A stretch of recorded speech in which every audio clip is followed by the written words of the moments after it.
Media पत्रकार बांधवांना की जे आज डॉक्टर डे निमित्त माझ्या क्लिनिकला आले व मला भेट दिली व मला शुभेच्छा दिल्या.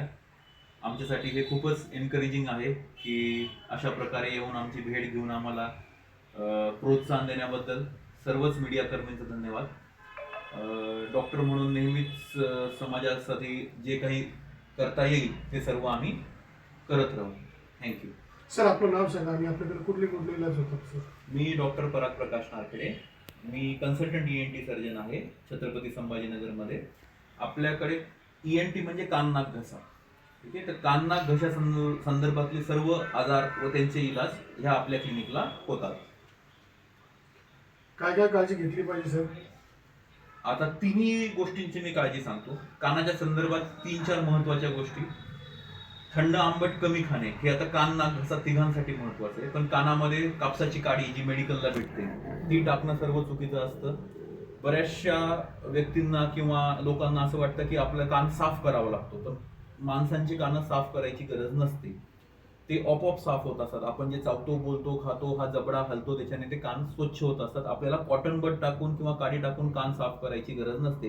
हे सगळ्यात मोठं मिथ आहे आपल्या समाजामध्ये. बऱ्याच लोकांना त्याची माहिती नसते, म्हणून आपण कॉटन बड टाकून साफ करतो. त्याच्याने ब्लाइंडली केल्यामुळे कानामध्ये इजा होऊ शकते. तर कानामध्ये काडी, तेल, पाणी, चावी, कानकोरणी, बोट, नख हे काही सुद्धा टाकायचं नाही. थंड आंबट नाही खायचं. जेवढं शक्य तेवढं ज्यांना कान नाकाचे आजार आहेत त्यांनी गरम पाण्याची वाफ घेत राहणे मध्ये आधी, त्याच्याने सुद्धा बरंच फायदा कान नाकाच्या आजारांमध्ये होतो, कान नाक घशामध्ये.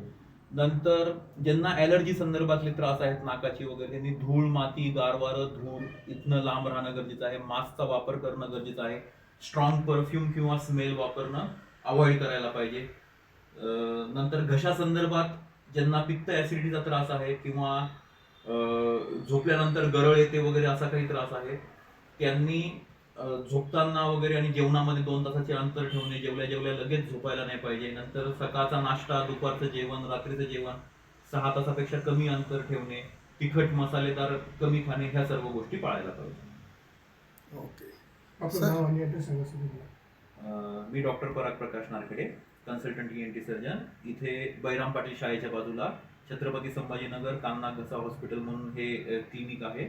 इथे N7 सिडको ह्या भागामध्ये हे आहे.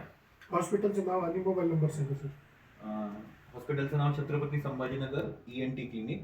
मोबाईल नंबर इथला आहे 8087782465.